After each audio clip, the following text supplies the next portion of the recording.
বন্ধুরা, অবশেষে বাংলাদেশের জন্য দরজা খুলে দিল ভারত। পেঁয়াজ রপ্তানি নিষেধাজ্ঞা প্রত্যাহার করলো ভারত। বাংলাদেশে আসছে এবার 50,000 টন পেঁয়াজ। আপনাদের কিছুদিন আগে ভিডিও বানিয়ে জানিয়েছিলাম বাংলাদেশের পেঁয়াজ নিয়ে সে দেশের পরিস্থিতি কি।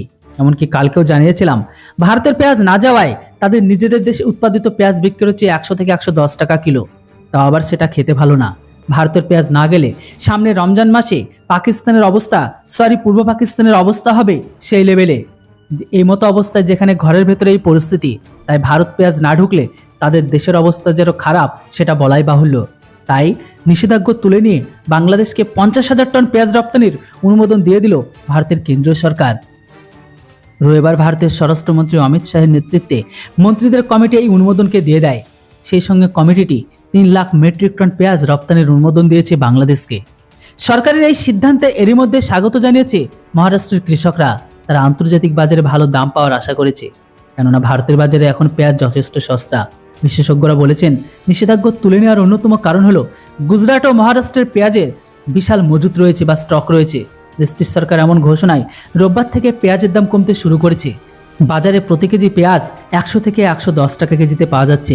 তবে মহারাষ্ট্রের পেঁয়াজ উৎপাদনকারী কৃষক সমিতির প্রতিষ্ঠাতা সভাপতি ভারত দিগল জানিয়েছিল, রপ্তানি শুরু হলে আমরা আশা করছি আন্তর্জাতিক বাজারে ভালো দাম পাবো।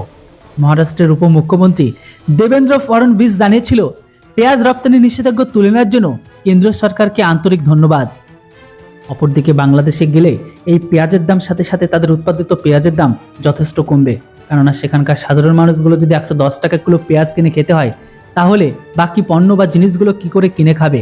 তাই ভারতের পেঁয়াজ যাওয়াটা তাদের ঘরে অবশ্যই জরুরি। তাছাড়া সামনে রমজান মাস, পেঁয়াজ সমস্ত তরকারিতে লাগে, তাই সেটা একটা খুবই জরুরি জিনিস।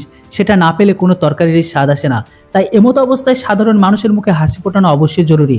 তাই পেঁয়াজের দামটা কমতেই হবে। তাই এমতো অবস্থায় ভারত পেঁয়াজের ওপর যে প্রতিবন্ধকতা লাগিয়েছিল সেটাকে বাদ দিয়ে অবশেষে বাংলাদেশের কথা মাথায় রেখে পেঁয়াজ ছাড়তে বাধ্য হয়েছে। এই খবরটা শুনে আপনাদের কি মতামত সেটি অবশ্যই কমেন্ট বক্সে লিখে জানান। Thanks for watching. Jai Hind, Vande Mataram.